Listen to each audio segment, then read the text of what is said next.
কি হয়েছে ঘটনা এখানে? আমরা তো এখানে বাগান আছে, বাগান থেকে দেখলাম একটা বিশাল আওয়াজ।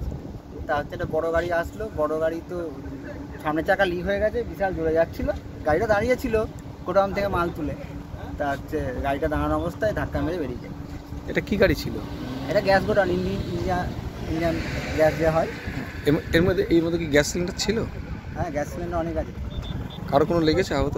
হ্যাঁ, হালকা পাতলা লেগেছে। বাইরে বেরিয়েছিল বলে হালকা পাতলা লেগেছে, ভেতরে থাকলে একটা বড় অ্যাক্সিডেন্ট।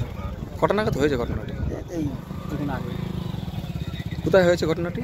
ঘটনাটা হচ্ছে বাইপাস খন্ডকোলা মোড়। কি নাম আপনার? অমর দে। হ্যাঁ, অমর দে। অমর দে।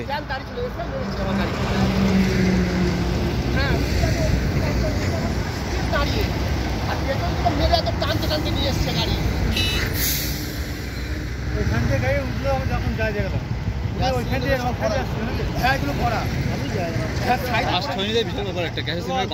আমি গেটে তালা দিচ্ছিলাম, গাড়িটা আমি সাইড করে আমার গাড়িটা এই লেন দিয়ে গিয়ে ওই লেন দিয়ে আসছিল, এসে আমার গাড়ির স্ট্যান্ড দাঁড়িয়েছিল।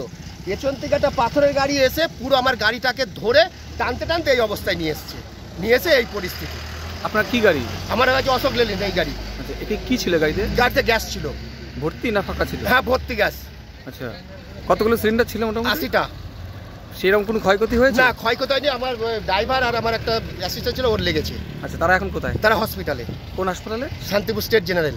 আচ্ছা, মানে আপনার গাড়িটা এখানে দাঁড়িয়ে ছিল? আমার গাড়িটা স্টিল দাঁড়িয়ে ছিল, আমার গাড়ি থেকে এসে মেরেছে। গাড়িটা চেনা গেছে? হ্যাঁ, গাড়িটা নাকি ধরা পড়েছে ওই ইয়েতে, আস্তলার আগে ধরা পড়েছে বললো। পাথরের গাড়ি, পেছনের চাকা উড়ে গেছে ওই গাড়ির, এমনকি সামনে যে বেঁধেছে গাড়ি দেখলি ধরা পড়ে যাবে। এই মালগুলো আপনারা কোথায় নিয়ে যাচ্ছেন? আমরা রানাঘাটে নিয়ে যাচ্ছিলাম। আচ্ছা, মাল ডেলিভারি করার জন্য? হ্যাঁ, ওখানে আমাদের অফিস আছে, হেড অফিস। মানে এটা এই অফিস থেকে? এই গোডাউন থেকে নিয়ে আমরা রানাঘাটে যাই। আচ্ছা, এই রানাঘাটে নিয়ে যাচ্ছিলেন? হ্যাঁ। আর সেই সময় আমার গাড়ি দাঁড়িয়ে ছিল, এসে আমার গাড়িতে পেছনে মারে। কি নাম আপনার? আমার নাম গোপাল বিশ্বাস। আচ্ছা, এই কি গ্যাস এটা? ইন্ডিয়ান।